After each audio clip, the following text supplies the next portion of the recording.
Hey, everybody. Welcome to Open the Gates. I'm your host, Matt Burke. And today we're going to be having on Luke Stone. He's going to be talking about his books, The Hybrid. So if you guys could give a warm welcome to Luke. What up, Luke? How you doing, bro? Man? Good, man. How you doing? Thanks for having me. I'm doing great. Oh, for I love sure, man. I love that metal music at the beginning. Oh, thanks, man. That'll wake you up. That'll get you going. Right? Yeah, man. It's been a crazy week. Just working, weird weather over here in California. Yeah, it's nice right now though. Had a good Friday yesterday. Yeah. And it was ironically, good. Right? And just gearing up for Easter. How about you, man? How you doing? Good. This is one of the first years that I've not in the pulpit during this time of year, which normally is very busy for me. If you're church work, it's like your Super Bowl. Is what this is. That Good Friday, Easter kind of weekend. It's pretty. You're pretty busy. Yeah, it's like so crunch. so it's nice. I've liked it. It's been kind of low key, and just stayed home and got some work done. We got family in this weekend to celebrate the holiday with, and so it's just not been too bad. Not been too bad at all. That's always good, man. That's always good.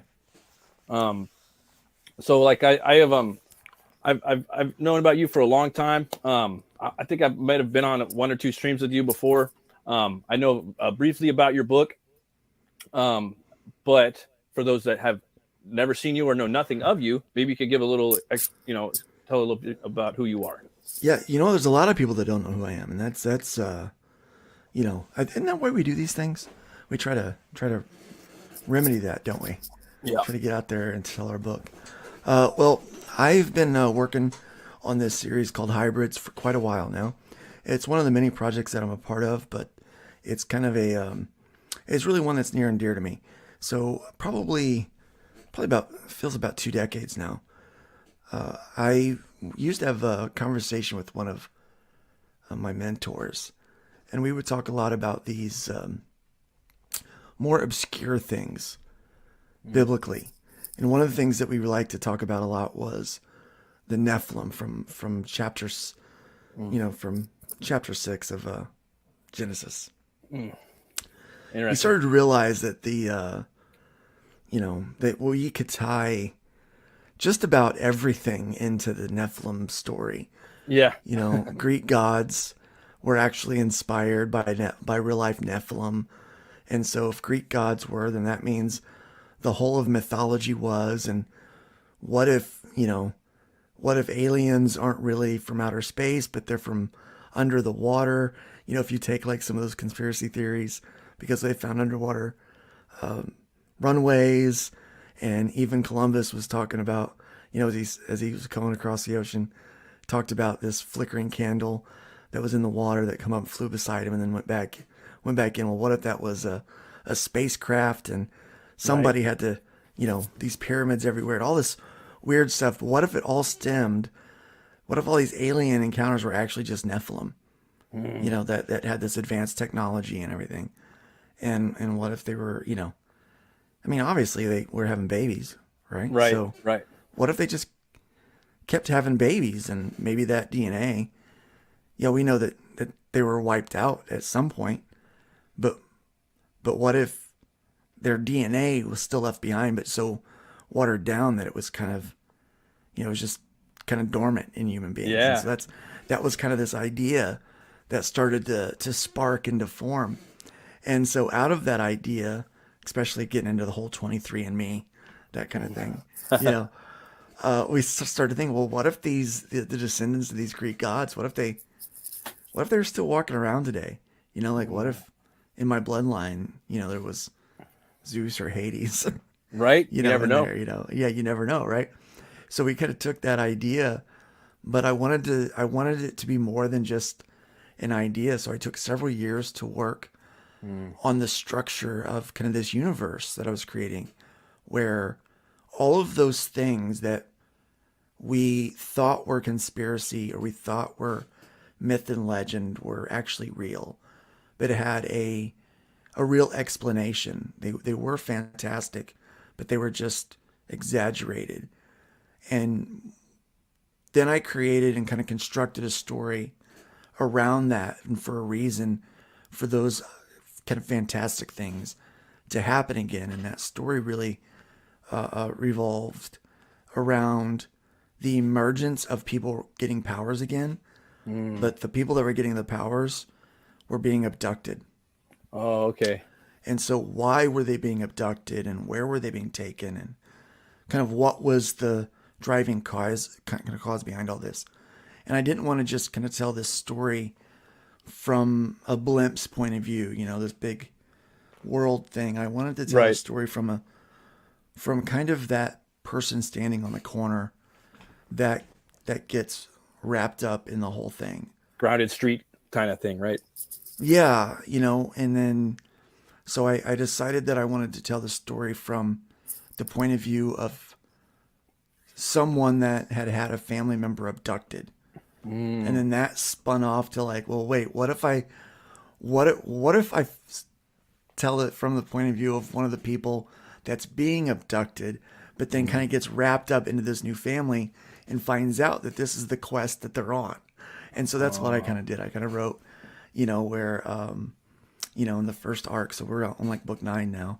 I'm starting to draw book 10 next month. Sweet. And we're just kind of folding out this whole idea of like where these things came from. They're trying to discover why they're getting powers, who they are. They do that after the first 5 issues. And then in book 6, we start to explore the fact that now some of the more sinister parts of our mythology or our conspiracy theories are true. Right. So we introduce this drug called the red cape, which is actually adrenochrome that's harvested from superpowered individuals. Oh, wow. That's so heavy duty right there. Yeah. So you got to think about kind of the crazy that goes behind that, Right. And so we kind of deal with that and what it represents. And through the whole thing, it's actually, and then it's allegorical, Yeah. I mentioned just a little bit ago that this is my first year not in the pulpit or not in ministry, at least, in many years. And I didn't write a Christian comic book, but I certainly wrote from my worldview, but I more like what Tolkien or Lewis would do, where it's allegorical and there's storytelling within the storytelling. There's definitely that aspect of it. So there's kind of layer upon layer if you can find it. But really at the core of it, it's just this story about what family is, kind of beyond blood, These people are all brought together, and they have kind of one thing in common.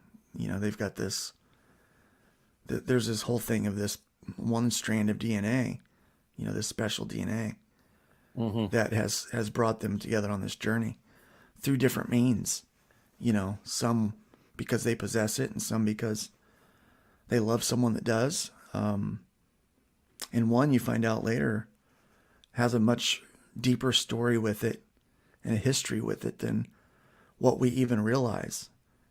Even from the beginning, we give a hint of that in the second arc, in the Killing Field arc, but we go deeper into it in the next issue.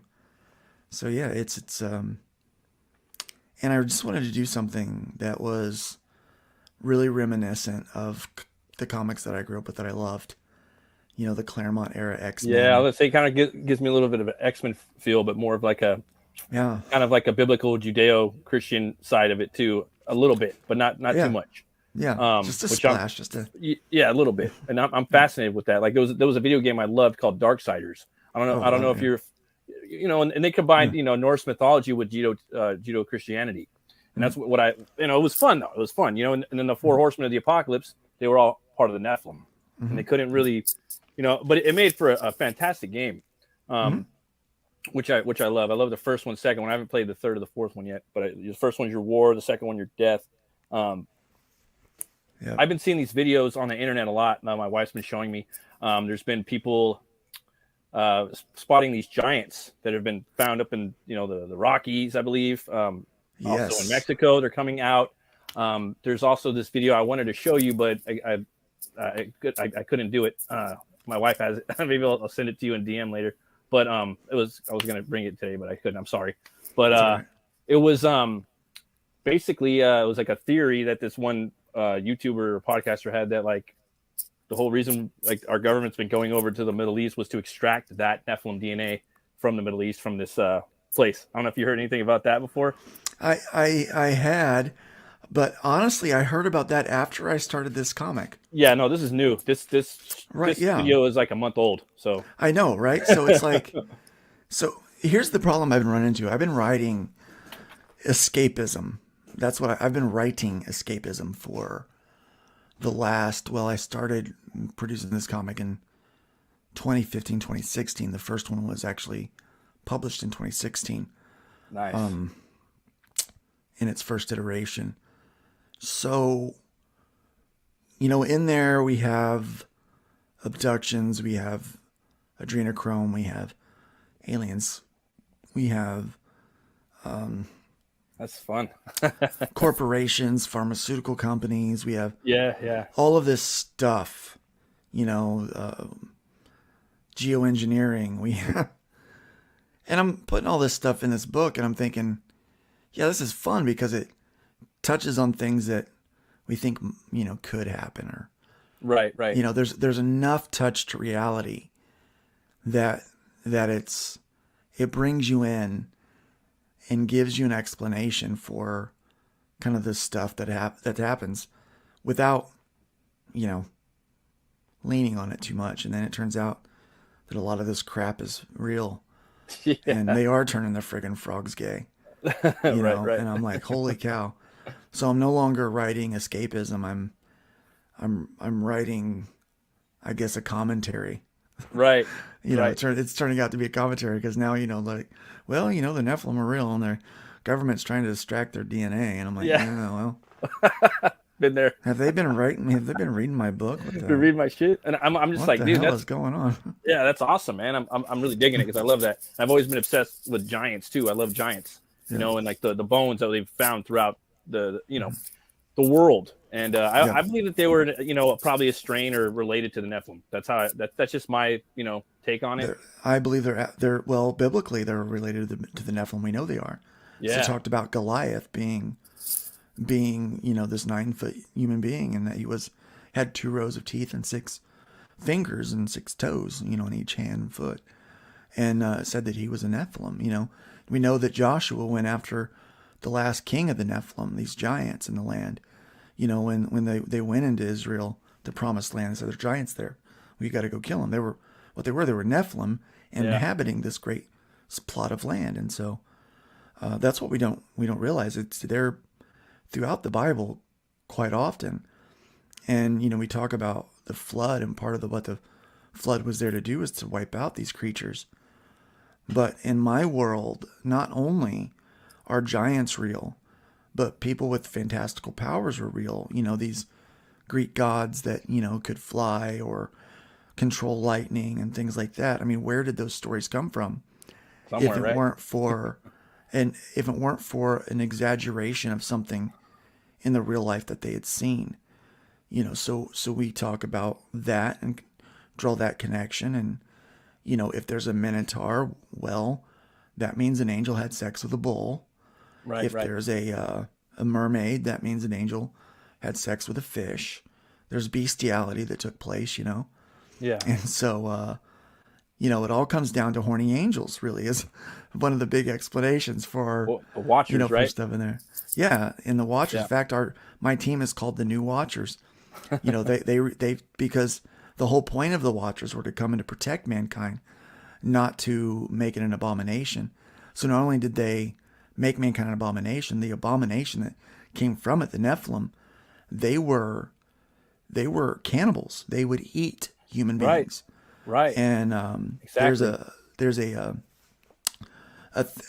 villain. It's not really a villain. It's more of a construct within my universe that's going to be in a team up with another comic book company, here very soon, very shortly.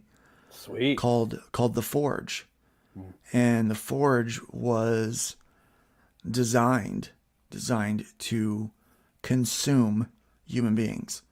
It's a sentient machine Okay. that converts them to energy by Oh, consuming okay. them.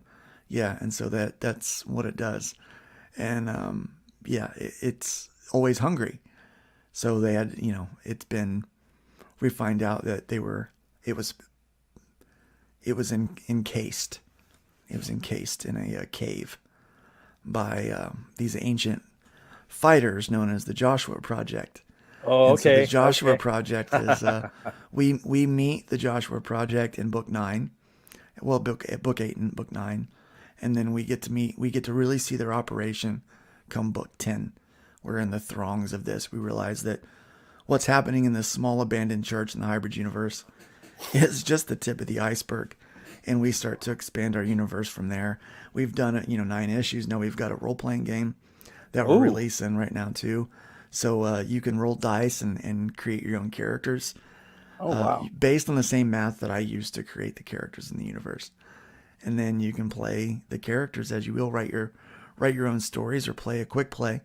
There's 2 different modules for quick plays that my partner wrote. That we've now, he's put Easter eggs from the comics in the game, and I've put Easter eggs from his game into the comics. So they are interweaved, so you'll be able to see them, and you get to meet these other characters and fight alongside of them, and maybe even have them save your life a time or two, in the midst of a deep battle. So yeah, it's really cool. It's really cool what we're doing, and that will be released. It's going to go to print next month, actually. So we'll be printing those off next month. I've still got a little bit of work to do as far as the bestiary goes, and getting that's things fun, right? finished, drawn up. Yeah, because there's some wow. characters that are Yeah, dude. there's things that are in books that I've got written Yeah. and partially drawn, but not yet released. I don't know when I'm going to release them yet. That are in this, that that are made Snap. into this game. Yeah, so it's a pretty deep world. So yeah, I've kind of gone, it's kind of my baby right now. It's the story I really wanted to tell. Yeah. No, and it's like you can't go wrong with this what you're doing. That's like something I would do. I think it's a great idea. Yeah, The concept, it takes a long time time to get here. Yeah, many and years. Yeah, and I haven't been able to promote it the way that I wanted to, right? Because when you're working, when you're promoting, you're not drawing. When you're drawing, you're not promoting. Right. It's kind of a balance. Like, you've got to figure out where that balance is. And for a lot of it, I didn't draw full time. I didn't do this full time. So my full time job was somewhere else. This was kind of hobby levels, and then it became like kind of part time level, and now it's my full time job. Sweet. And the only way to keep it that way is for me to do work for other people. Right. So I'm finding that I'm still not able to give this the effort that I want to try to get people to know about it. Yeah. But, I still get to do comics full time. That's cool. Draw and you're your own boss. You know what I mean? You don't got someone telling you what to do. Yeah, I do have clients tell me what to do. They tell me, make this mouth look different, or Oh yeah, right. Yeah, I hear you. That's true. I mean, you got a point there. Yeah. But I mean, you get to pick and choose your projects. You know what I mean? Yeah. You don't got that guy like. Yeah, I mean, I get to it's pick a and little choose my different. bosses. Yeah, now. Yeah, right. So it's it's like I work for myself, but that's really a misnomer when you really think about it. I work for everybody else, but I do have a lot of fun doing it. Yeah. And then then I accidentally launched a crowdfunding website in the midst of this as well. So we're trying to manage that and give that some legs. Yeah, fundmycomic.com. Yep. I backed Diller's Canadian Tussle on there. Yeah. Yeah, man. Hopefully one day when I get my book ready, I'd like to launch it on there too. I'm working on a book right now too, but probably like in another year and a half. Yeah, man. You're talking about the the cannibalism too, and the 6 fingers and the 2 rows of teeth. Throughout, you probably know this, but like throughout the world, there's like different tribes that are talking about the same thing. Like they had to find, that they basically had to take these fuckers out because they were eating everybody. You know what I mean? And that just kind of coincides with the Bible as well. I mean, it's very, very fascinating, man. I do have a question for you, man. What's your favorite metal band?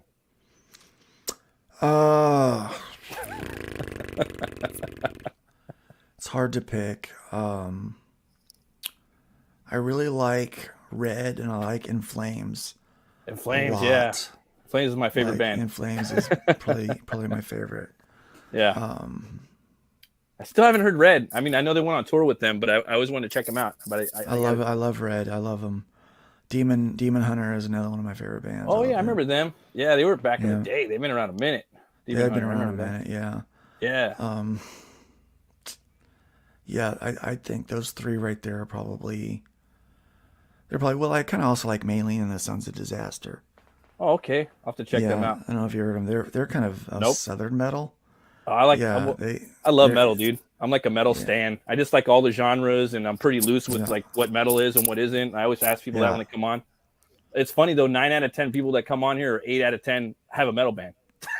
So I like, all right, I always ask people that. I actually, in music, I started out playing metal.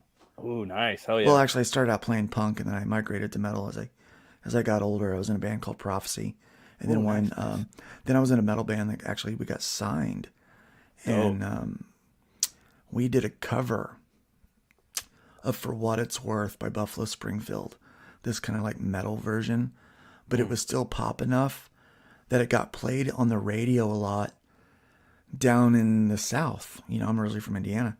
That's cool. But down in like kind of the Alabama region, where our label was at, they got it on a lot of radio stations. And that movie Black Hawk Down, the band actually broke up, and we kind of split ways with the record label right before, but we were in talks, and our cover of For What It's Worth was slated to. It was on the. You know, when they're trying to pick songs for the movie, for the soundtrack, they pick a lot of different songs and they narrow it down. We were on the board. Our song was on the board to do that. And that band was called, what was the name of that band?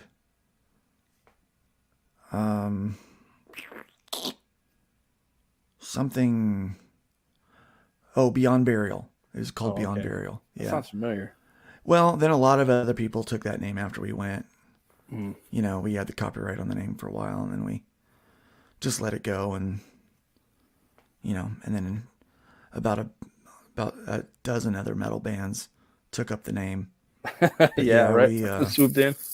Yeah, and we had a real southern metal vibe is what we were going for. That's cool. Again, I was fans of, you know, we were a fan of Maylene and the Sons of Disaster, so I would go between like a metal vocal and an actual singing voice, you know, and so we would do it, and we played a lot of different genres, like different locations, and we actually were invited to go on the, like one of those, like the Bud Light tour or something like that. I can't remember, it was like one of those like beer tours, right? But we were a Christian band, and it was a Christian record label. Yeah. And the record label said, no, that wouldn't be a good look for us to go promote alcohol. And I'm like, it would pay the bills, and it would be a great opportunity to kind of share our faith with other people. And so that was part of the reason why we left the label, because we realized we didn't share the same vision on things. So, but yeah, so I did metal for a while. That's cool. And that's why I kind of got out of comics. I really was out of comics for a while because I was doing music. Me too. So I did that, and then I did. I was in a band called the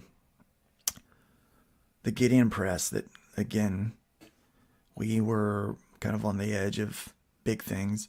Had a record label messing with us. Was getting ready to go on tour, and we had a really cool gimmick. Well, number one, I always wore a hat, cover my eyes up, a cowboy hat. Because I'm shy. People don't realize that. Once I'm in front of people and talking, because I'm good at public speaking and I can turn it on and off, but I'm actually really shy, and kind of an introvert at times. And so I'd put the hat on so I wouldn't have to engage. So I didn't have to make eye contact with strangers all the time, you know? Right. And so it just kind of became a character so that I could kind of cope. and, yeah, so we played acoustic guitars, but they were acoustic electrics.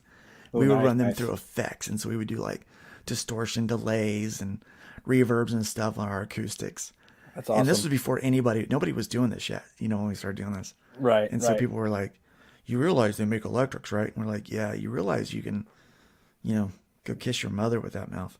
You Right, know, we were exactly. Like, pretty, you don't we're like, understand what I'm trying to it's do like, get over out of here. here. Yeah. It's I like, was you're, just it's like, like you're just mad because we can play better than you on acoustics. And right? I was really good at trash talking too. So we did that for a while, and it was fun. We were getting ready to go on tour had an opportunity to go on And, tour with Mercy Me. We opened for a lot of big bands back then. yeah, And then, phantasmagorical. yeah, what's up, guys? And then I, you know, felt called into local ministry. So I left that band and became a youth pastor. And then that led me to music ministry, which led me to adult ministry, which led me to Florida, where I Mm. became the youth and music pastor. With 9 months later, I became the lead pastor. And while I was here, I was trying to find another band to play with. It was just so hard to find another band if it wasn't metal or hip hop. Yeah, And I'm like, I'm too old for metal now. I just don't want to do that. And right. I've really gotten used to doing more kind of contemporary or like Americana. I was really into like that kind of stuff. Yeah, Is the bands and stuff I'd been playing with, or you know, just straight up rock. And so I was trying to find a band. I couldn't find one. And then I got in Jacksonville on October 5th of 2015 I mean 2014 of November, sometime in November of 2014. My friend, we had this big friend group that was back here. We used to play games together, go to his house, and his dad would lead us in these games. And some of the characters that are in hybrids were actually made through this GURPS role playing game sick. that I made for this Supers thing, and it, you know, just kind of solidified that I want to have my own role playing game Right? with a comic book, you know, with my comic book. But so these characters started that way, and so now they're back, you know, into the role playing world again. So it's great. But you know, we had this friend group, and my friend Gary, his brother, drew for IDW. He drew the G.I. Joe comic book, did several of those. And then he had his own book that was released through IDW.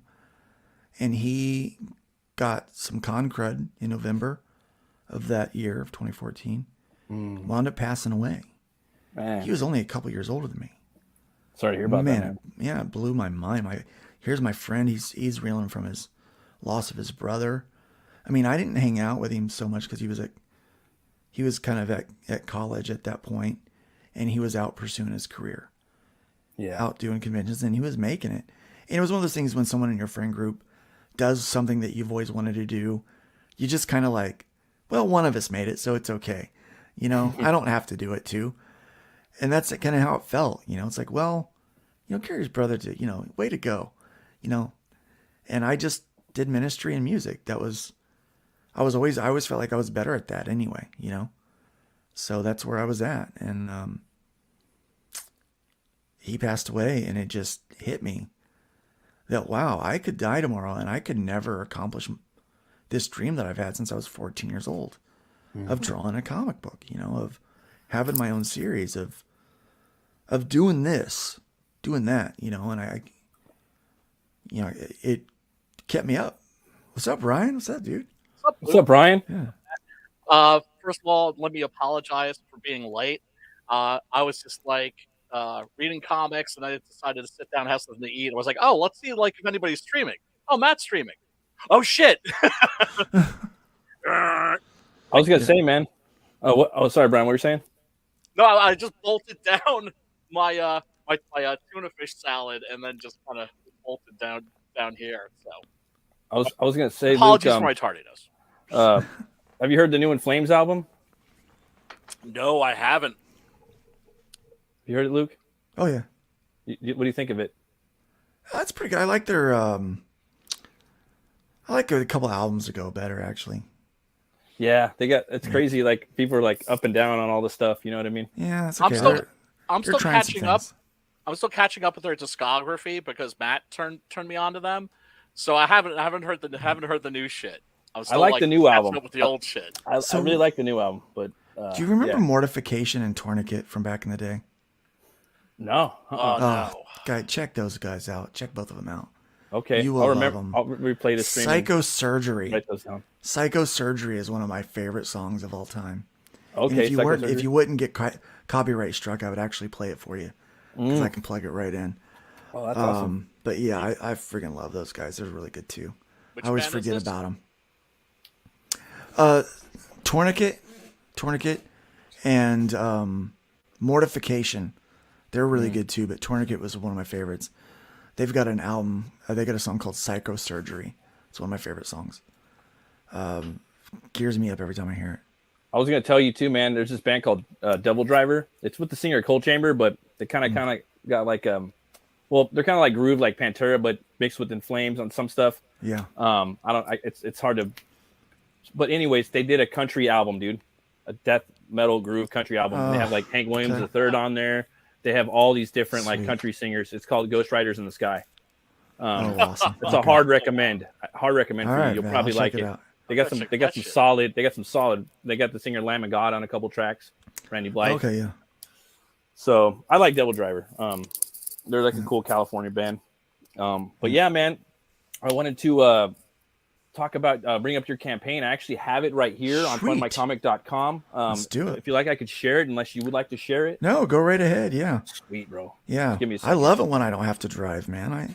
I stream all the time. You know, I'm always well, I was told, you know, that it's important to try to build your own channel. You got a lot of that you can't always depend on the charity of others, you know, to bring you on and promote your stuff. And the best way to let people know what you're doing is to just try to build your own platform. And so I started trying to do that, and in more ways than one. How many subs do you have so far? 4,021. Nice. Dude, you know, I got like 384. so you're doing a lot better than I am, bro. Well, I got to be honest with that. A lot of those subs came from when I was doing music content. So I used to post up all my music stuff, and I used to post up video tutorials. Some of those subs came from a long time ago when I used to do this fun web show called Ghost Diaries, where we would go to haunted places around Indiana and do like paranormal investigation, try to debunk them. I was the Christian skeptic guy that did that, you know. So me and my friend Tobin did that. So I had a lot of subs from there. And then about a year ago, I hired a promoter. I had a few $100, you know, and so I decided to take some of that money, and they helped me with using tags and using, you know what to do with titles. And then they promoted my channel on a bunch of related mailing lists. Nice. You know, so I went up, and I probably went up 2,000 subs just from that. Nice. Just from that alone. So Yeah. so you earned those subs. I did earn them. Yeah. I mean, they're all earned. Yeah. And they're not paid for. Well, technically about 2,000 of them are paid for, but I actually paid a promoter, somebody to work with me, you know. Just to get people to know that you exist. Yeah, man. Yeah. Like, yeah, he, well, not he, there was a guy, he was clueless. He didn't know anything, but I hired this lady named Judy, and she was, you know, she was really good at kind of teaching me what I needed to do. And they told me, hey, you need to have short form films. You don't need to live stream all the time. And they're right, you know, and I can't keep up with all the demands. Right. But when I did for like that 2 months, my channel grew like crazy when I followed all of their tips and tricks. I got really gained a lot. And then having them, you know, with their access to the different mailing lists that they had, they pushed my channel out to those, and I mean, it grew. I mean, it really grew. So nice. Yeah. But yeah, that's where we're at today. That's cool, man. Yeah, You got a pretty cool trailer. Oh, sorry. Oh no, go ahead. I was just gonna say when YouTube went through and scrubbed a bunch of accounts a few months ago, like a lot of my old subs from back in the day all got cleared out. So I lost about 500 subs. Damn. And I was like, where'd they go? And I realized, my channel's a decade old. That's probably those old music, some of the, not necessarily the music, but those old paranormal people that subbed, because I haven't done anything like that in years. So, right. So they probably have not had any interaction with my channel, especially when I've gone to strictly comic books. Oh, yeah. Right, because those are different audiences, although there's probably some crossover too. Yeah, now if I did like a horror book or paranormal comic, then yeah, it would have been, but I'm too conspiracy theory. So yeah. Did you want me to show your trailer, brother? Feel free, yeah. All right. I paid enough for it. Here we go. Look at this art, man. It's reminding me of John Romita Jr., actually. Thank you. He is an inspiration of mine, among others, yeah. I like JR. Yeah, I'm a big fan. Lockdown Games and Luke. The Lockdown Games and Luke Stone Studios presents Hybrids, the role-playing game. This core rules to the new Base Plus 2 game engine allows you to design your own character and create your own homebrewed adventure, complete with charts, maps, and every resource needed to dive right into the Hybrids universe on your own, or continue where the quick play left off with a brand new module.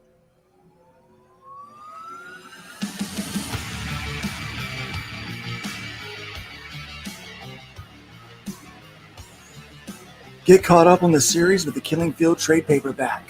Enhanced with creator commentary and behind-the-scenes information, this special edition gives you even more value in entertainment.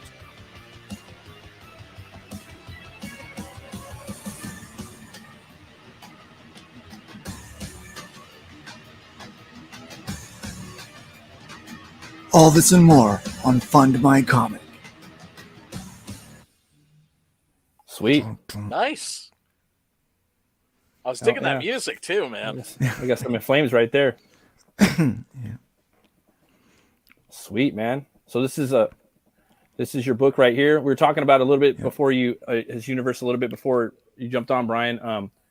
For all that you that are watching that don't know, Luke has started his own crowdfunding site called Fund My Comic. He touched on it a little bit earlier, and this is a comic book without all the crap that you're going to get from some of the bigger named sites. If you guys, I don't know, maybe if you want to touch on that a little bit, Luke, I think that might be pretty cool, dude. Sure. Screw those guys over there. Screw IGG. Stupid Indiegogo. Yeah, baby. Stupid Indiegogo. All right. So, before my nap, I call my coma. A lot of people know that I was sick. That's why I've got the voice I've got now and why I'm not playing music. Because I lost use of my left arm entirely for a while, and then I was vented in a coma for 5.5 weeks. My vocal cords got damaged, so I can't sing or play anymore. I talked about that music stuff, and I can't do that anymore. All I can do is draw. So it's almost like God saying, "Dude, just focus on the comics, right?" Right. So I mean, because that's terrible. But on the other hand, it's like, well, you're still breathing. You're on the right side of the dirt. Right. Yeah. And I'm able to do this, and maybe one day I'll be able to play again. I'm learning a lot of MIDI stuff and things like that. Sweet. In loops, and so I actually make some of my own music for my trailers. I didn't make that. I bought that through my connections. But so if you do get copyright struck and you need the license for that, let me know. I've got the license for that music for you. But no, I before my nap, I knew that the world was getting a little crazy for Christians to start with. One of the conversations that I had with my church board was we knew that a bit of legislation was trying to be pushed through. It didn't make it, but if it would have, we would have had I could have been criminally charged for speaking biblical truth about marriage and sexuality. from the pulpit, it could have been considered a hate crime, so I could have been arrested for it, and the church could lose its tax exempt status. And so we had a meeting to decide on whether, as we were talking about that, it was a pretty quick meeting too. I said, hey, this is legislation's coming up. What do you guys think? They go, well, I guess we lose our tax exempt status and we'll have to bail out our pastor. And so that was the extent of that meeting. So we knew what was going on, but it was something that I was aware of before my nap. And when I woke up, it almost felt like the Twilight Zone. Everything was so messed up. And when I come home from the hospital after 5 months in January of 2022, I found that the first thing I noticed was that Vaughn couldn't get his money. And I'm like, I didn't know Vaughn much, and I didn't know much about his book. But I went and looked at it, but I was like, well, it was approved and it funded, and now they don't want to pay his money because of something on the campaign page? That doesn't make any sense. I don't understand how they can do that. Yeah. Right? And then I noticed that there was this James Rock from Broken Compass Comics had the same thing happen. And I started thinking, something's up. And I knew that both these guys were connected to Comicsgate through their, they're more conservative guys. And well, guess what? I'm kind of right in there with all that, right? You couldn't, I couldn't deny Comicsgate if I tried at this point, I think, in my life. Comicsgate was raising money to give to my wife so she could drive back and forth the hour one way to come see me in one of my rehab facilities. They help me pay for some doctor's bills. There's too much of Comicsgate money in my bank account to ever deny them, right? Nor would I try. They've been amazing fans. And so I knew it's like, oh boy, they're coming after the Comicsgate guys. And then I started seeing the shadow banning, and I'm like, uh-oh, they're coming after these. They're not going after the big ones. They're coming after us little ones. Yep. That, they're going to try to keep us out. And so I started thinking, I need to make my own website. I need to be able to crowdfund for my own. And so I started working on it, and I found out that Aerith was making a website, doing it. And I looked into it, like the whole WordPress thing. Now I'm anal, all right? I woke up from my nap to find out that a friend of mine had grifted me on a distribution deal. You might have heard of the Liberty distribution debacle that took place. I was in on that. I was like, Randy and I woke up from our comas because he was sick at the same time I was. Our stories are almost identical. And to find out that this friend had ripped us off, And so I'm like, people are like, you used to be a lot nicer. And I'm like, yeah, well, when you get screwed over so many times because you were nice to people and you had you believed the best of them, you stop doing that, right? So I'm not as nice. I'm way more empathetic and I'm way more charitable than I used to be. But I kind of always have like an eyebrow raised with every action from people, right? And so I started thinking, I need something secure, and WordPress wasn't going to be secure enough for me. So I started looking, and I knew I had read about some white label companies and developers that create code and slap your name on it for you, right? Just like they do with coffee or anything else. So I'd been researching this a little bit, and so I started looking around, and I found a few different developers that did it. And then I created, I just tested it out. I didn't even attach a domain or anything to it because I really wanted something that I could just plug into my own website that I already had. And so I found this company that I liked, and they had a infrastructure that was strong and was scalable. And that if there were features that I wanted added, I could have them added. So there was like an out-of-the-box feature, but I could customize this thing infinitely, right? Now, I wouldn't be able to keep the code forever. It's still their code. But as long as I'm their customer, I have access to all these things, these bells and whistles that I add. And I liked that a lot. I'm like, okay, that's great. And the first thing that I noticed was they had this little widget where I could plug it right in to my own website. And so I just like, hey, that's what we're doing. And I tested it out with the first volume there, that remaster, volume 1, with the nice bisexual lighting on it. and it worked. It was a strong infrastructure, payment processed perfectly. I was able to fund and fulfill, and I'm like, this is great.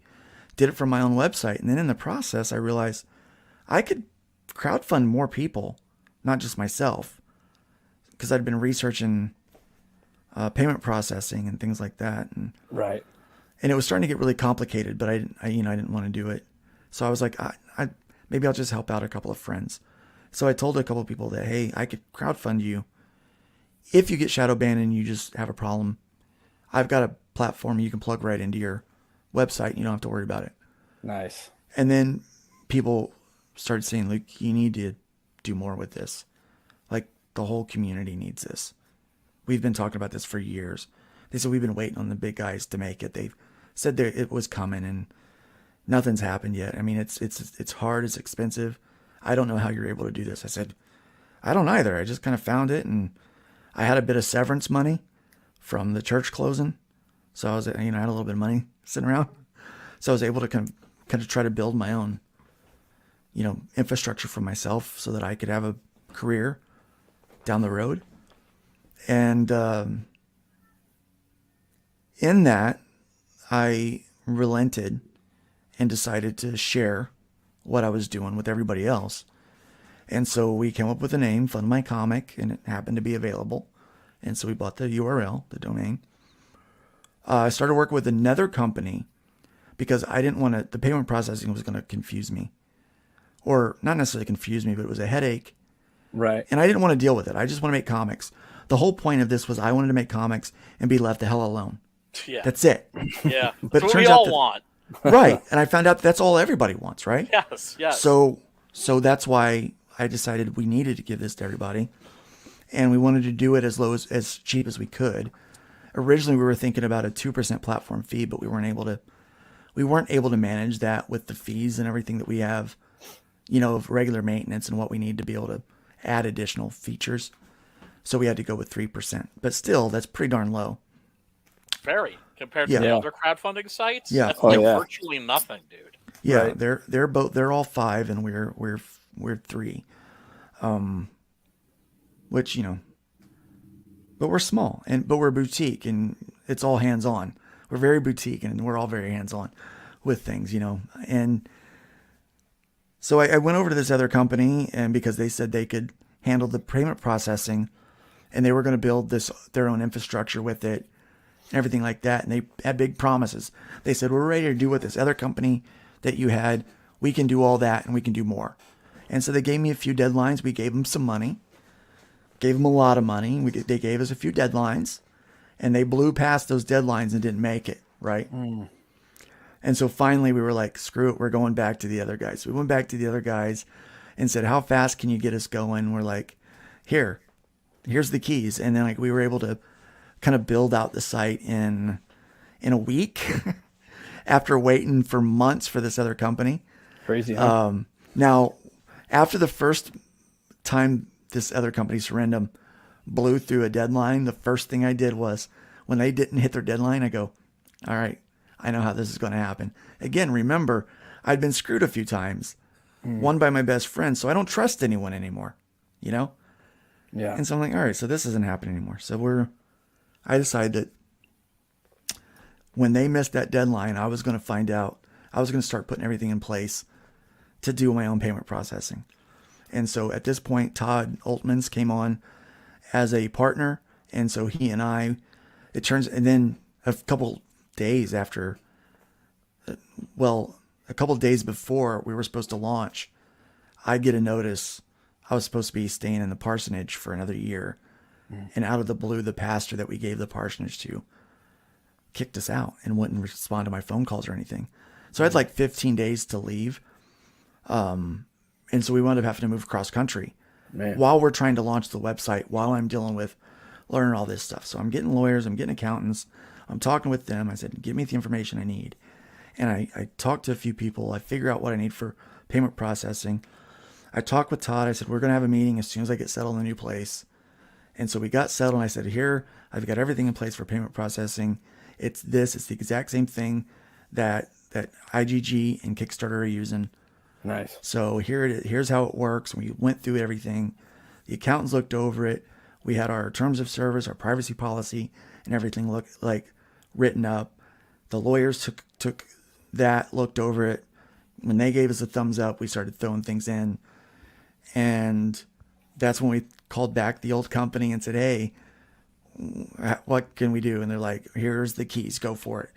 And so we just went right in and built out the site in a week, went into about a week's worth of test where we had a bunch of, like probably 15 or so campaigns come on to test. We ran it in test mode, giving links to friends so they come on and just get back with this fake credit card number, right?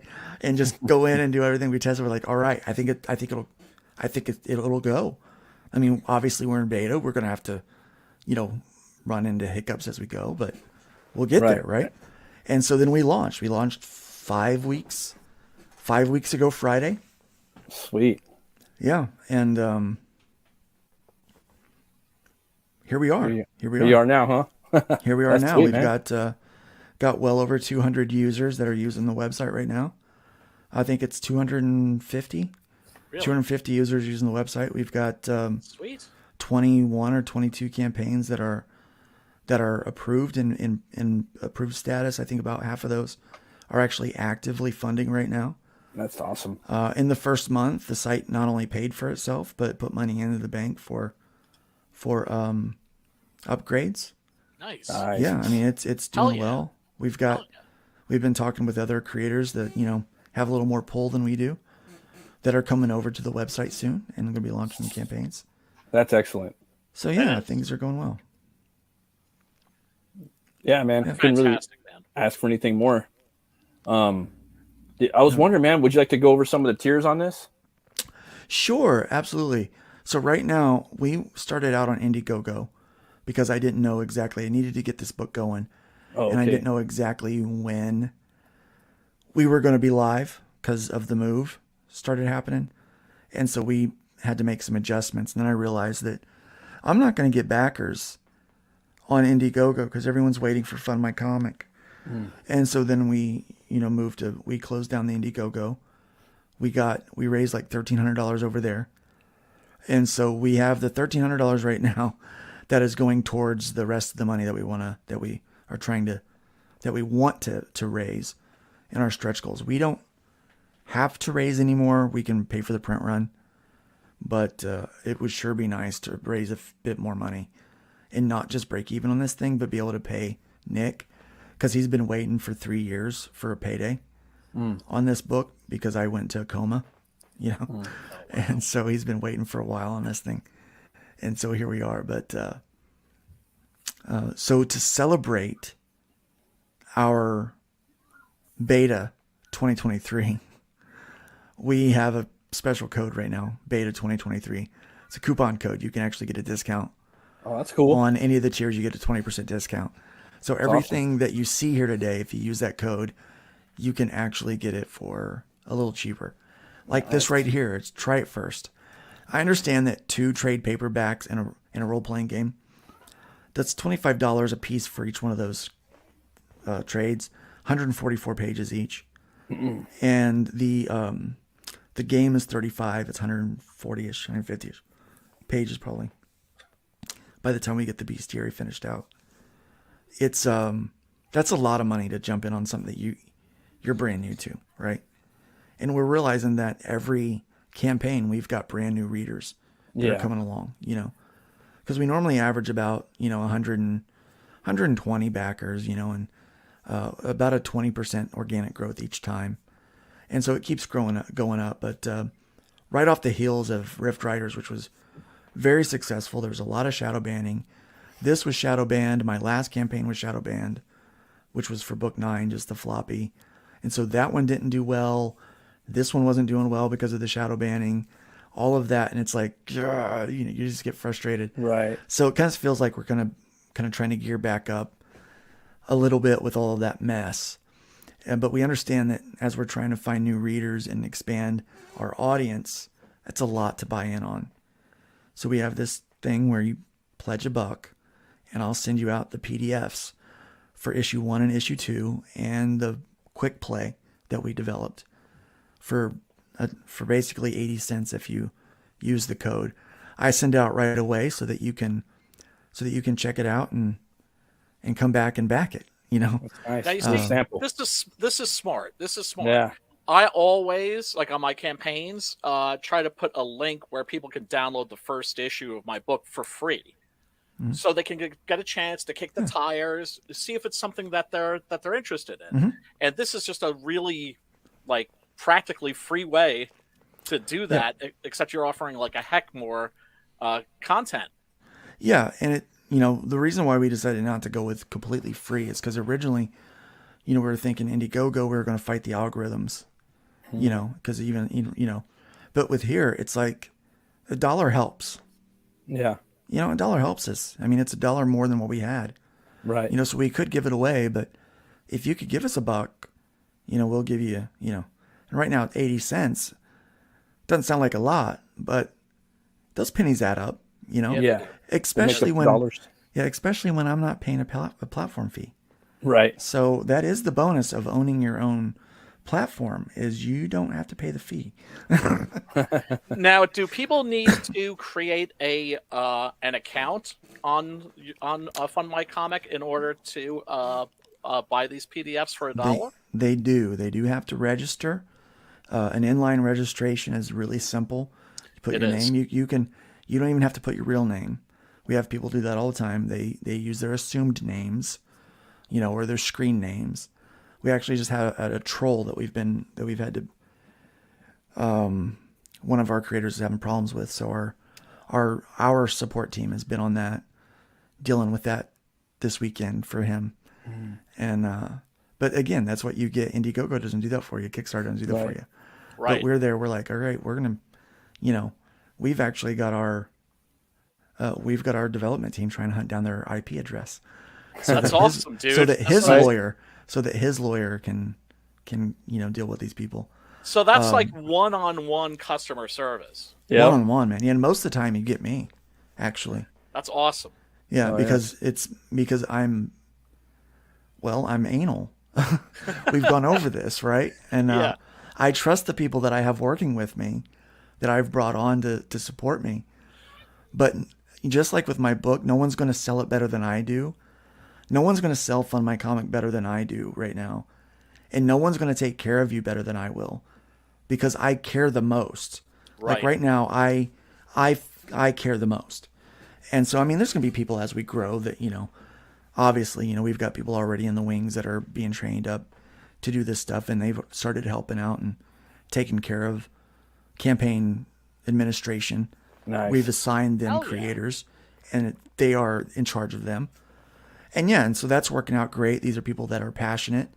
These are people that love comic books as much as I do, that love people that make games and novels and miniatures and video games as much as I do. So we care about the creator.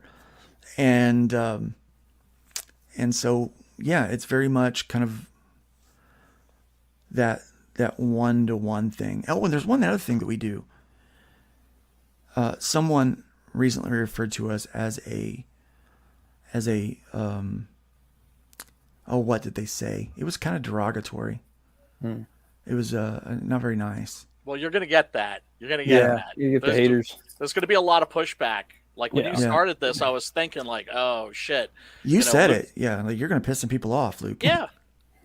Yeah, absolutely. I think I have. But here's the thing. I like that. But this isn't for the people that don't need it. Right. Right. Let's be honest. There's people that they have audiences. They don't need this. This is for the people that, man, they need to be able to crowdfund without being shadow banned, without being outright banned. Right. And this is for them. I'm like a real grassroots kind of guerrilla warfare type guy. So I'm not, if you've got 1 million people that watch you every day, you don't need me. You don't need me. If you don't have that, then you need this. This is for us. Yeah. This is the punk rock of comic book crowdfunding is what this is. Hell yeah. This is F the establishment. We're doing it our damn self, right? Yep. Yeah. because DIY. we want to make comics and be left the hell alone.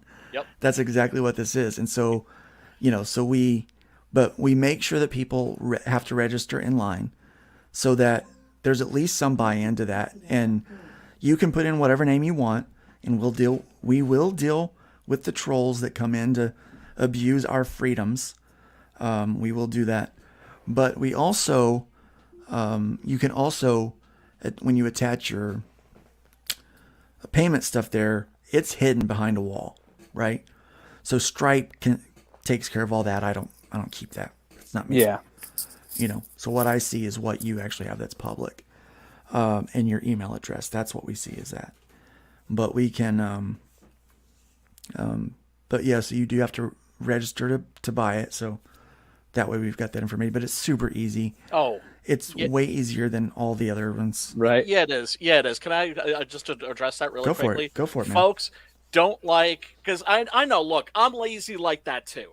Okay? And that's what it is. It's pure laziness. I get it. I understand it. You hate having to register for new crap. I'm telling you, it's very quick. It's very simple. And then you've created an account. Then you can always come back and just back a book without hassle. Or start one. Yeah. Right. So I if mean, it takes you more than 10 seconds to register, you're probably doing something wrong. Yes. Because I don't like to take any time doing anything. Yes. So everybody, at the very least, go and register on Fund My Comic because it's super quick and super simple. Super fast. Man, we got Super some fast. cool things over there too. Some really cool books. Yep. Yeah, man. So another thing that we do that's a lot different than everyone else. See, they will keep your money in an escrow and hold it. And the reason why they hold it is so that they can gather interest on that money. Mm-hmm. And it's smart. It really is. It's smart, right? Yeah. It is. Yeah. It's also dirty as fuck. It is. It's dirty. So, I was dealing with a new user today that was trying to start a campaign, and they've never worked with Stripe. And so when you create your Stripe Connect, you have to create a Connect account with us. Right. And so how it works is for our payment processing, we have Fund My Comic has their Stripe account, and then everybody that is in there has a connected account. All right. And then the money processes through our platform, but then filters down into your account. Oh, okay. At the time of transaction. All right. So it is only touching, the only thing that touches Fund My Comic are the tips and our platform fee. The rest of the money goes directly to your Connect account, which means the longer it sits in there, the more interest it collects. For not Fund My Comic, but for Brian Christgau. I like the sound For of Matt that. Burke. Right. That's almost like It goes to you, that's except on the account where there's a all or nothing campaign, and that money is then captured at the end. All right, then it gets transferred to you. Nice. It gets captured at the end, and then gets transferred. But we do on all of the keep it alls, the keep it alls, we will process those payments on a regular basis, even if you haven't funded yet. Because here's why. The reason why I wanted to do this, it came down to this, why I wanted to run on my website. It's because I needed the money right away for paying for the things I needed to order, paying for the art for covers, and to finish some of the production of the books. It just made sense. And if the stuff and when I didn't need the money, if it was for the print run, let me just put that over here and let it draw interest for me. Right. That's what it was, right? And so that's how we run that. So let's say, for instance, you're running a book and you need to raise some money to pay for the art on it. You can actually run and start getting payouts for that if you run a keep it all, where, hey, no matter what happens, I'm making the book. Right. But man, it sure would be nice to have another $100 right now to pay for the art this week so that I can buy groceries or I can put gas in my car, So as the money comes in, you're able to use it to produce your book.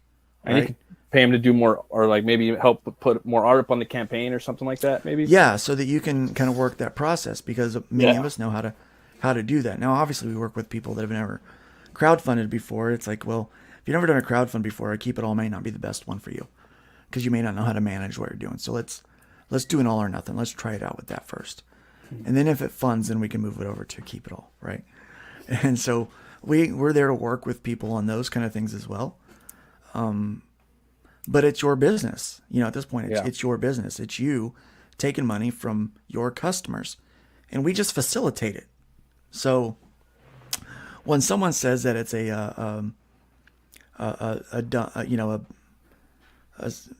what did they use? The word was, I can't remember, but it's going to drive me crazy. Something like dumbed down or it's almost like they're saying like the Walmart version of IGG or something, right? And it's like, dude, you don't even know. It's like, you don't even know what we're doing, bro. Like, you have no idea what's under the hood here. It's like, this is nothing. The thing is, it's nothing like Indiegogo. Like, we're not. It's like, Indiegogo ain't even anything now. Like, you can't even get your books shown on there.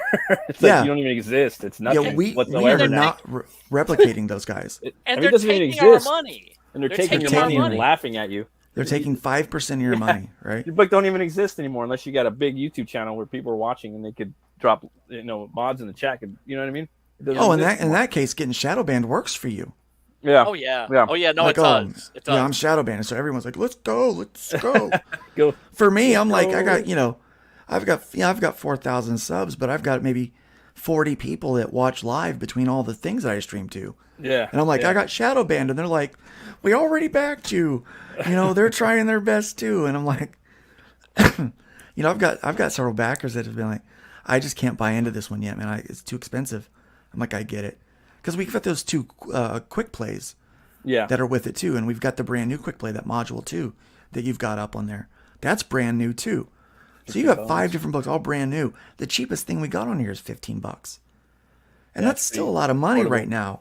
That's still a lot of money when Biden screwed up the economy. Yeah. Yeah. It's like, what are you going to do?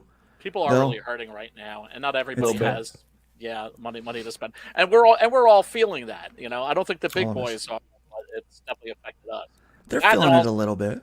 That also because it's taken them 3 years to put out a book, and so but we look, end up suffering for that too. 30% of our backers feels like a lot more than 30% of their backers. Yeah.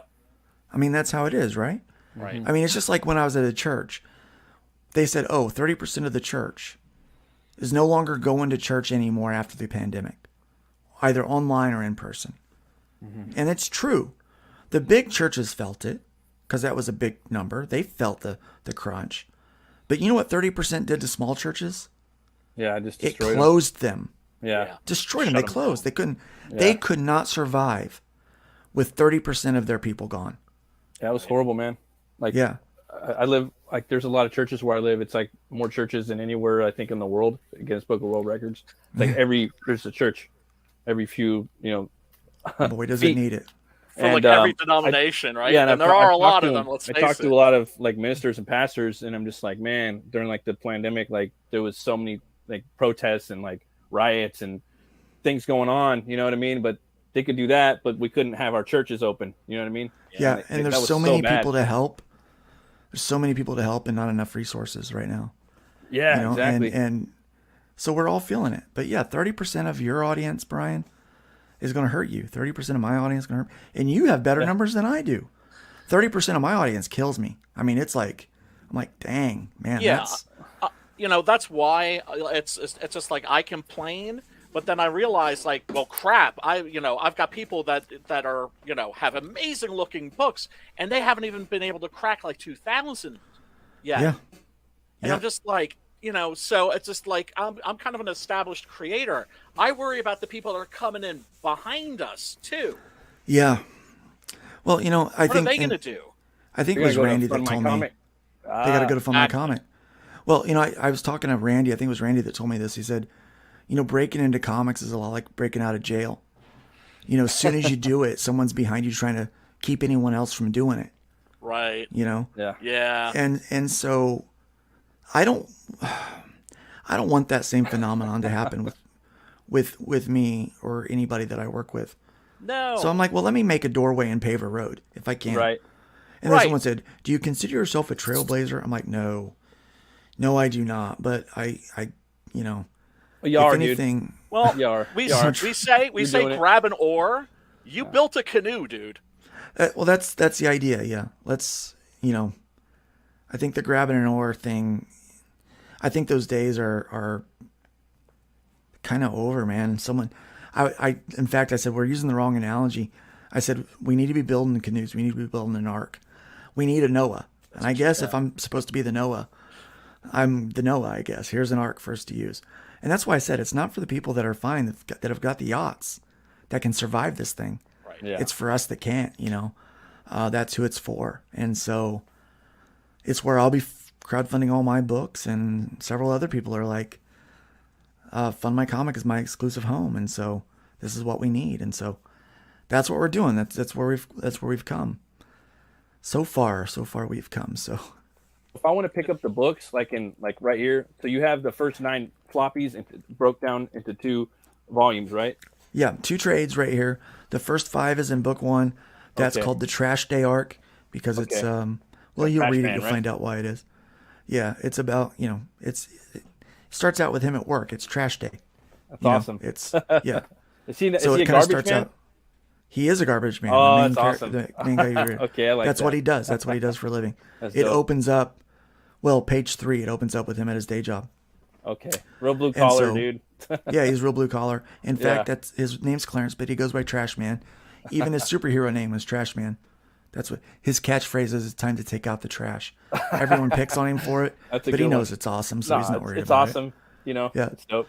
Yeah, and then the next 4 books is the Killing Field arc, Okay, which things get a little darker, things get a little rough in there. And then the next arc is going to be called Lifeline. So And that's coming soon, right?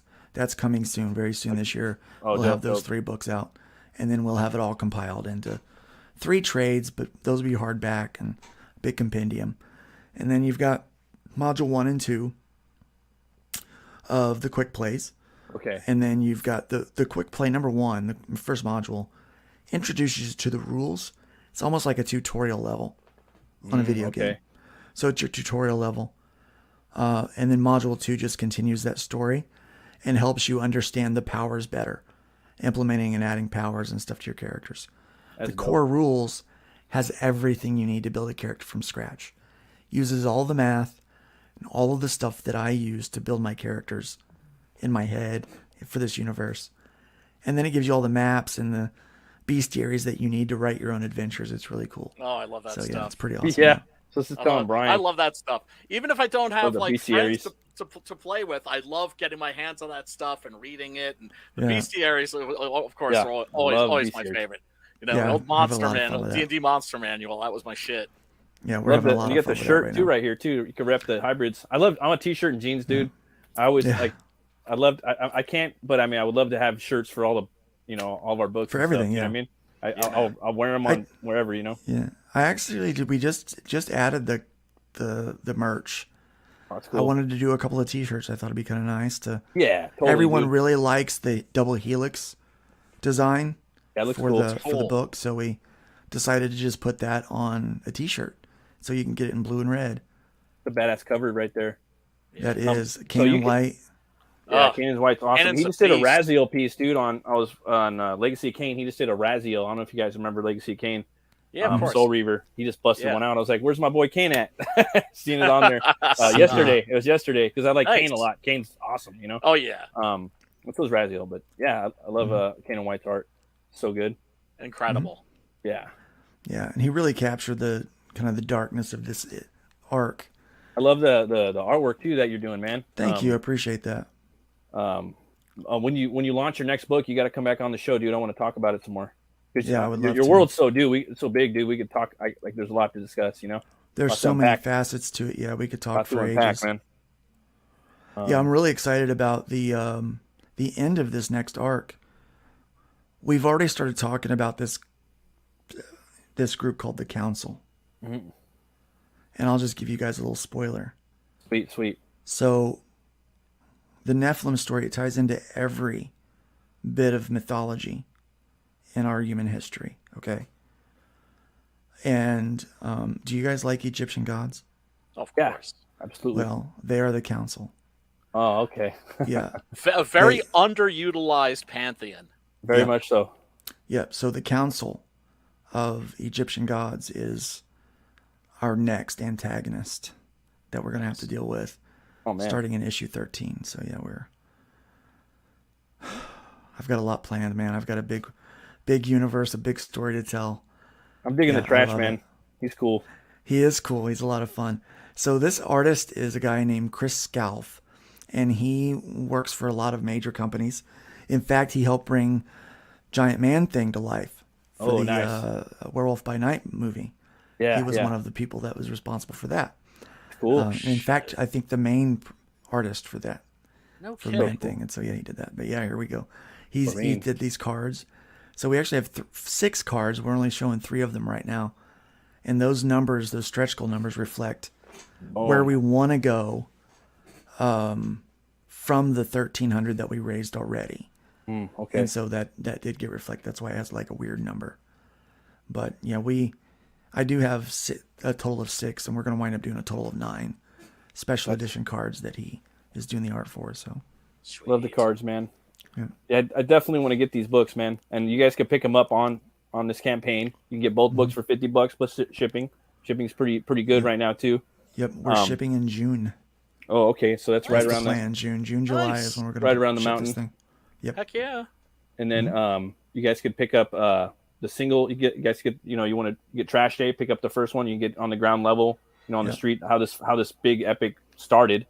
Get that for $25 shipping. And if you want this just the floppies, like if you're like, hey, I don't want. Now here's the thing: if you just get the volume 1, that's going to start shipping out like next week. Oh, okay. In the next 2 or 3 weeks, because I have copies already. Oh, nice, nice. My son's friend passed away. He was 16, and so we have to go to a funeral. Not next week, but a week from today. A week from this Sunday, we leave to go to Florida for a few days, so he can be with his friends and go to the funeral, pay his respects. And so I won't be shipping that week, obviously, but we're going to be shipping out Rift Riders this starting Monday. We start shipping out Rift Riders, so they're looking good. That's going out. Yeah, that's looking really good on Twitter. Yeah, so that's going out next week, and then when I come back, anybody that backed book 1, the volume 1, on Indiegogo or this one, they're going to go ahead and get them. I'm going to go ahead and ship them out. That's awesome. Since that's going to be the only thing they got. That way they can go ahead and start reading it because I already got the money, right? So no point in me waiting to ship that out. Right. So we're going to go ahead and get that out to people. If you just want the floppies, so you're like a collector, and I want the 9 issues, you can go to my website and get them right now. Oh, okay. You can order them right now, yeah. I'll put that. I have a link from watching pinned to this website right now, to this page at the top. So you guys can go right there, and I'll go back and I'll put the his website on here too as well later on, so you guys can go there. Yeah, you can also get them from arrowcomics.store. Sweet. Now, again, I'm going to give you guys a spoiler. I charge, because I have different covers sometimes than what Arrow Comics has, but they all ship from me. Because Randy takes care of some of them, and I take care of some of them. But, because I've got such a large stock of books, they all ship from me. So you can also buy them from Arrow Comics and save a couple of bucks per issue, because Arrow Comics only charges the retail price, the cover price. I charge the collector price, which is $7. So that's part of the deal. I can't charge $5 a book because Arrow Comics charges $5 a book, and the retailers will charge $5 a book. So I can't have it for the same price on my own website, because then I'm undercutting my publisher and any store that would sell it. So I have to sell them on my website for $7 a book. So either way, if you want to save some money, go to Arrow Comics and buy it. Hear that, folks? You heard it here on Open the Gates. Go to Arrow Comics. Yeah, go ahead and go over there. Otherwise, if you just want to give Luke a little extra spending money, go to lukestonestudios.com and buy the books. And Arrow Comics, if you guys don't know who they are, there's some OGs in the comic industry. Yeah, they put out a lot of stuff. Sure are. Yeah. They've been around. They put out a lot of big stuff that you guys probably don't even know, like that they're responsible for. I'm learning so much. I'm learning so much from them. Come check this campaign out, guys. It needs some love. All right. Yes, it does. We got to get it up there. Come pick up the Killing Fields Trash Day. pick up the game, the role playing game. It's a massive universe he's been working on for a long time. It's looking badass, and yeah, come check it out, guys. It's pinned up at the top. Yeah, and money is tight right now. We all know that. You know, it's tight for a lot of people. If you can't afford to back the book, share the link. Share it. Yep. Share it out. Because it costs you nothing. It takes you just a second just to click, and it makes a huge difference. You can actually make a big really contribution just by sharing links. Yeah. The good news is Fund My Comic doesn't use algorithms. So you're not fighting, creators aren't fighting algorithms with us. If you're in the featured, it's because somebody tipped the website, and we have that at the top. Tip the website, goes to help that creator get pushed up to the featured I love that. section. It's completely so cool. capitalism, and I love that shit. You know Total what I mean? capitalism. Like, boom, give me at the top. And, okay. And honestly, we decided to do that because it helps us and it helps the creator. Yeah. And well, dude, you guys need money to run your website, dude. we do. How are we gonna be taken care of? Like you got to get taken care of, so you can take care of us. Like straight up. Yeah, I mean, people need to understand this. Like, one of these days, maybe I won't be. Maybe I won't have to take commissions. Oh yeah. You know, right. I could just work on Fund My Comic and draw my books, right? But right now, I'm having fun working on. I'm working on 3 or 4 different books right now that are not my own. So yeah, I'm pretty busy most days. So that's pretty Busy cool, is man. good. And Busy is good. you're getting your name out there. You know what I mean? Yeah. You're still like a young guy. You got that young, awesome. yeah. Well, still, man. You know what I mean? Yeah. You look young to me, and you got Fund My Comic. It's I know a lot of people are gonna go on there. I haven't talked to anybody. I just fucking know they were. I know I would love to go on there. You know what I mean? So you're in a great spot right now. A lot of people don't know about it, but they're gonna know about it, and they're gonna want to go on there. I gotta ask you though. Pretty excited about it. What's your favorite movie? Oh, dude, that's a tough question to ask. There's so many good movies Top out there. Top three. Yeah. All right, yeah. what genre? Anything you want. Anything Your you want? favorites, like your go-tos. Yeah, My like go-tos. and it changes. I know it changes. All right. Well, I'm not going to pick a franchise. I'm not going to pick a franchise because that's not fair. Right. Because that's like multiple movies. I'm going to pick stuff that either is like a one-off or something like that. All right. So Dumb and Dumber. Oh, good. It's got to be up there because that movie. Yeah, I love that one.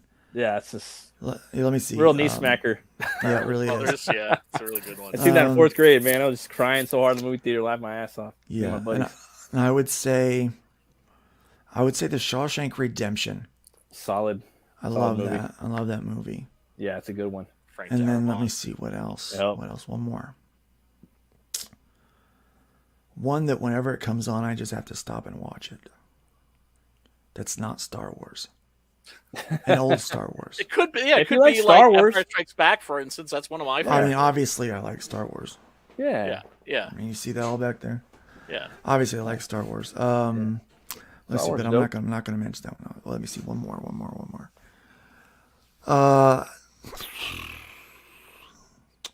Sorry to put you on the spot. No, because I'm like a movie file. I love movies. Like the PJ like verse, like Peter Jackson verse, like for me that's all one movie, and I'm like it's up Yeah, there. It's like my it's top. all- It's like top. It kind of That's my wife's favorite. You know, I Anything love those Lord of the movies. Rings is hers. I love anything Star Fantastic. Wars. Anything Peter Jackson I love- like did for Lord I of the love Rings. most things Star Wars. Let me say I like most things Star Wars. And let me see. I think I got to go back with a classic that I just love to watch. Yeah. Let's go with Ghostbusters. Okay, that's a good one. I think that one. I think I can watch that. I think I can watch that any day. The original. I could watch that any day. Good old Bernie Wrightson doing character design on there too. Right. Yeah. That's right. Yes. OG Bernie right there, Wrightson. dude. Yes. Yeah, man. What a great job he did on that, man. I Right? loved it. Fantastic. Yeah, so I'd say those are probably my 3. Now, I mean, there's like serious, like, oh no, hold on, take off GB.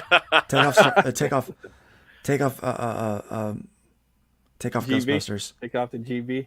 All right. All right, I know which one it is. Okay. I'm obsessed with this. Okay, so I like musicals, Okay. right? Okay. But I also You're like cool. dark things. Yeah. Sure. Okay? So Sweeney Todd. I'm gonna say it's gonna be Sweeney Todd. I Yeah, effing love Sweeney Todd. I Yeah, just me too. Pretty good one. Me too. I will just Dr. Baron Cohen daydream. in there. It's pretty good. I daydream about Sweeney Todd some days. I'm like, oh. Well, because here's the thing about musicals. I generally don't like musicals because the music isn't good. The songs aren't good. The songs in Sweeney Todd are really good. I remember watching the theatrical version on HBO when I was a kid, and the only way you could get me to watch a musical is if it's about like a serial killer / cannibal, right? Well, okay, so Sweeney Todd obviously I love, but I like Les Mis. I think the music's great in that. It's weird that they sing almost every word. I think there's like not even like 5 words that are in it that aren't sung. There's like only like 5, but almost every word is sung, and that like amazes me that they could do that. And then I really like that Click Click Boom musical that just came out. It was kind of based on the life of the guy that wrote Rent. I don't really like Rent, which is funny, but I like but I like the musical written about his life. I like that one. I like that. But so there are musicals that I do enjoy. Phantom of the Opera I always liked. Cats I always thought was absolute garbage. I never liked Cats. Yeah, that movie's kind of weird. And then when they made that weird movie with weird. I was like, it's even worse, man. I'm like, what are you watching? My kid was watching that. Why would you do this? Yeah. Yeah, so there are, and I really like that Greatest Showman. I really like that one too. He watches that a lot. That. Yeah, Wolverine. Great music in that. Well, for me, I want to see a movie about him though, about Barnum. You know what I mean? Like a Scorsese directed one. Maybe. Right. Because he did so much stuff. You know what I mean? Like he did so much cool stuff in the movie. He just kind of. But like P.T. Barnum. But like P.T. Barnum would have done the exact same thing with his life story. Because that's what he did in life. Big showman, right? Whatever it was, he just lied a little to make it better. Yeah. And there's just something about that, like, it just is great. I used to watch, what's that show? The Guys with the Beard, Duck Dynasty. Oh, yeah. And Uncle Si on there would crack me up because he'd always be like, no, you got to spice it up a little bit, like when you're telling a story. Yeah. And what he means is, no, you got to make some of it up. You got to make it better. You got to make it more entertaining. Embellish the truth. Right, you got to embellish it a little bit. That's what I love about that movie, Big Fish, right? I love that. Yes, great movie. Why did my father lie to me? And then he finds out he wasn't. No, which is what I loved about the whole idea with the Nephilim being this embellishment for the Greek gods. Oh, yeah. Which then makes me take my own realities and embellish them for the story. But no, and then sometimes, here's how you know when I'm really telling the truth. When I'm like, I swear, I'm not spicing this thing up. Like, this is the truth. Like, I've told stories about my family to my kids. I said, no, you have no idea. I'm not making this up. They're like, yeah, right. Because they know I have a tendency that I'll spice things up. Well, I mean, that's the nature of writers, right? I mean, you have to, dude. We're basically like liars. Right. Yeah. You got to put a little sizzle and a little spice on there. You know what I'm saying? Comedians do the same thing. If you're a comedian, that's what you do. If you're a songwriter, you do that. You take the reality and then any kind of storyteller. You make it better. Yeah, you puff it up a little bit, Yeah. And so entertainer. Yeah, so I tell my kids stories, and finally one day we actually were having dinner with my sisters, and my sister started going off in like this tangent. She stopped. She goes, oh, "Your son's right there." My son's 13, and I said, "No, go ahead. I want him to know that all the stories I've been telling are true." And so she goes on, and I look at him and I go, "Did I make any of it up?" He goes, "You kind of held back, Dad." I go, "That's what I'm saying. That's what I'm saying. That's what I'm saying." Man. Yeah, fellas, I'm sorry. I gotta go. I gotta get things ready for the horror movie club. Luke, have fun with that. Good seeing you, brother. Brian, I love you, man. Best of luck. Right back at you. Yeah. And like I said, you didn't grab an oar. You built a canoe. Everybody, go to Fund My Comic and create an account. An account. Yeah. And a campaign. Yes, and Brian, we gotta get you on the Nerd Bacon someday. Oh hell yeah! And any old time, hit me up. All right. Right. Peace. All right. See you in a bit, Brian. It's a nice pirate shirt he's got going on there. Oh yeah. Swashbuckles. Yeah, I can't really pull that stuff off. I can't. Brian does it good. I gotta ask you one more question, man. Sure, feel free. What's your favorite brew or beer? Oh, my favorite beer? Yeah. Oh, you see, it used to be Sam Adams Cherry Wheat. Dude, yeah, I used to love that as a kid. Well, I mean, a younger man. Yeah. I'm almost 40. Yeah, Couple more I'm months. 40. I'm 42. Oh, okay. Used to be, right? And I've never been a big drinker in my life because my brother was an alcoholic, my uncle an alcoholic. Yeah, it's kind of hard. It runs in my family. I easily could become an alcoholic. Me I too. love to taste too much. Okay. Me too. It's hard. So we're getting ready to get real honest here. Yeah. I bought some beer for my chili. Oh yeah, totally. My Me too. chili has to have beer in it. Me too. So I told my wife, I said, go pick up a can. Yeah. This was over in Jack's. We had this big liquor store called, I can't remember the name of it, but it was big. It was like a mecca for alcoholics. I mean, it's gorgeous. Nice. And so I said, go pick up a can of beer. And I said, I said, I don't know. Something that's a thick, kind of lagerish thing. That's what I want. Yeah. She brings back a can of Yingling. I've never had Yingling, right? Yingling. Okay. And she brings back Yingling, and I pop it open, I give it a taste. And I go, I actually like that one. Yeah. So I think Yingling is now my favorite. Okay. The Hershey's chocolate beer, that's garbage. Whoa. That's terrible. I didn't even know they had a beer. That's crazy. They did, yeah, they had a beer. Oh snap. And now I did for a while. I did enjoy,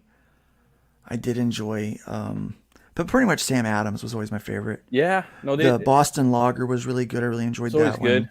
Yeah, just a Yeah. traditional one. And they were the Yeah. first ones, I think, in like the big industry to have good tasting beer. And then They would come out were. with all these Yeah. different styles back in the day before the whole beer boom took off, like 10 years Yep. ago or whatnot. They were just good, right? They But always were. I'm gonna be really honest with you. None of it compares to moonshine for me. I Okay. love spiced rum. Yeah. Spiced rum, I'm a sucker for. You give me some Coke and some spiced rum. Oh yeah, me and too. I'm Yeah. down for that, right? I like that too. But I love moonshine. Absolutely love moonshine. I'd love to I try love some of apple that. pie moonshine. I love sweet tea moonshine. I love it all. Now my wife and I went on vacation. We were in the Smoky Mountains. We were at the Oh, Smoky nice. Mountain Brewery, the Nice. distillery. Yeah. Okay, we go there, and you can sample all of their stuff for free. They give you a little nice. thimble of That's everything, fun, right? and you can taste it all. If there's one that you don't want to taste, you put your hand over it, and they won't pour it. But they come around and Nice. do it. And I said, I'm going to do Shine. all of them. Yeah. Every last Right. one. of them. Yeah, Even yeah. the ones that burn, I'm going to do it. Yeah, like And I did it. Unfortunately, it was 10 o'clock in the morning. yeah, I've been there before. And unfortunately, I didn't realize that how high a proof Yeah, they're some of pretty them were strong. going to be, right? Yeah, that 90 and up. And I tried every flavor that they had, right? Just a thimble. Yeah, that's But by the time you try all the flavors and you eat the cherries that's soaked in it, yeah, you're done, dude. I'm gonna tell you, there was this. I went out and I had a conversation with this nice guy. He was pretty hairy, but I was standing out there having a conversation with this guy. He wasn't saying much. But he was really agreeable. Agreed with everything I said. And then my wife come up and she goes, "What are you doing?" I said, "I'm just talking to this fella here." She goes, "That's a bear statue. What are you?" I go, "What?" I'm like, "Well, it's man. wearing a hat." She goes, "We got to get you back to the hotel room. You are not driving." Yeah, right. We walked. She walked me Yeah. back up the hill, and I'm leaning. I'm like, I have never been that way in my entire life, and it was like, but I'm like, yeah, had a great conversation with a bear statue. It was a fun time, huh? It was a fun time. It was the first and last time that I have ever gotten. I wouldn't call it drunk. I wasn't drunk. Yeah, that's something else, right? But it was close. It was whatever Yeah. it was. It was something. Yeah, yeah. I was like, oh my gosh. You were shining. Well, I hadn't even had breakfast yet either. That was the thing. Oh, man. I did it on an empty stomach. I'm a complete noob, but I just loved the taste of it. And I was like, all of it was so good. They go, which one was your favorite? I go, can we try them again? I mean, they go, no, you shouldn't do that. You're only allowed one time through. I'll have to try out some more moonshine, dude. Yeah, I love moonshine. I don't really get it around here, obviously, but they have Apple some pie knockoff moonshine. ones. Actually, most liquor stores, if you go to a liquor store, you can get a moonshine. I do like the illegal stuff, the stuff that's homebrewed. It's really, really good. Yeah, But that's the stuff. yeah, I like to make my pork chops in moonshine. Ooh, Apple nice. pie moonshine. Do apple pie moonshine, a little bit of applesauce and some cinnamon, and then cook them in that. cook them in that, and then or brine them in that, Yeah. and then just pour it all out and just cook it. Ooh. Sear them off real quick, and then throw them in a pan in the oven with the juice. That sounds fire. Just let them cook. Yeah. You were talking really about good. Really good. chili too. I like doing chili every now and then. I do beer, but also when I started off, I chop up onions. I put the onions in the pot, only onions. Then I throw in some steak. I'll buy a thin cut steak like Milanesa. I cut the steak when it's partly frozen, so I can get like symmetric squares. I throw that in there. So I'm just cooking the onions and the steak. Then I throw in the ground beef, man, and then I'll usually use like 3 different chilies. I'll chop half of it, and then I'll blend the other half. Throw that in. Nice. Throw my kidney beans. Throw in my Italian canned tomatoes, only diced. Nice. I don't use the. We fresh don't use Cans much. I don't use much tomato, man. No, I actually don't. I only use a little bit of chili powder. Oh, and okay. I use a lot of other things. I use a lot of cumin. I actually use gumbo. Ooh, seasoning. okay. That sounds pretty So bomb. it's about 50-50 gumbo. I have to quiet it down for my family. Me too, man. So yeah, I quiet it down quite I could only a bit. put jalapenos and bell peppers. I couldn't do anything else. Like and kidney beans. I do the cornbread. I put cayenne pepper in there, but only a little bit. Yeah. But I put a lot of honey, believe it or not. Oh, honey? Yeah, I don't do that. Honey. I put mustard in mine. Honey will make it sweet. Honey's bomb. I also put a Worcestershire. That one's pretty bomb. Oh yeah, but yeah, I get and I make my own barbecue sauce too. But ooh, nice. I get that to where when you take a bite of that, after the onions and the peppers, take a bite. It's real sweet. Yeah. Like it has that like savory sweet flavor. Yeah. It's got the hoppiness in there, but and then it has that, and then it goes from sweet, and it kind of takes this right into heat. Sweet to heat. Right into heat. It goes from sweet, and it takes you into some other notes like jazz, and then it just burns. Yeah. Just burn. It tingles. It tingles. Yeah, making me hungry, man. It's good. Yeah, I love it. I love my chili. Now my wife's chili is pretty good.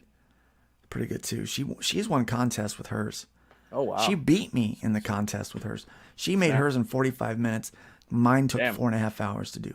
Yeah, mine takes 3 to 4 hours.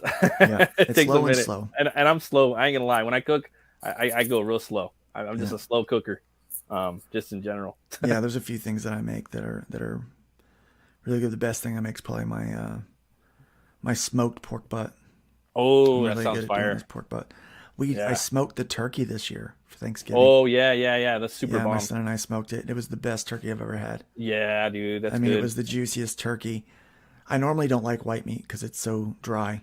Yeah, but but no, it was when we cut it. It was like water was running out, like juice was running out of the thing. It was so juicy.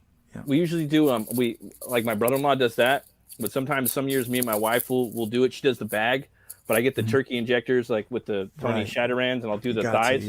But then I also do the I call it stuff in the bra. I get like some butter and I stick it under the skin. And I like bacon up on top, right up on top, a lot of garlic. Oh man, that's how I do it. Yeah. Try stuffing it with oranges and onions. Ooh, that sounds. Stuff the core of it. The sounds pretty rich. Stick it in there. Yeah. Stick it in there. It probably smells really aromatic and sweet. And then I made my own.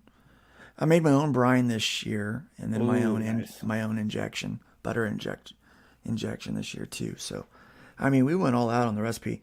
Well, because I missed the year before. I was in the hospital, you got to. You know? You got to. And you got to do that. Like this year, I switched careers. I've been doing the same career like for the last 20 years. And this year I was like, I wanted to switch things up. So I did. But I got to be here for the holidays for the first time. So I'm doing some stuff. You know what I mean? I'm going to do Halloween. I'm going to do Christmas. I'm going to do Thanksgiving. I'm going to do New Year's. Yeah, and it was nice for once. Look, I thought I was taking my my last breath. August of 2021. I thought I was checking out, man. I thought I was done. Yeah. And when I woke up, I was surprised. And then I couldn't be home for the holidays. Mm-hmm. And I'm still weak, but I mean, I couldn't walk. Yeah. Couldn't lift my head hardly, you know? I mean, I had a long road to recover. If you go to my YouTube or if you go to my Rumble, you can see a video of the 1 year progress after I got out of the hospital. But you look at this stuff for family a lot different when you don't get it all the time, right? Right. Or when you think you're never going to have it again. And that's kind of how I approached last holidays. I said, I'm never going to, and this is my,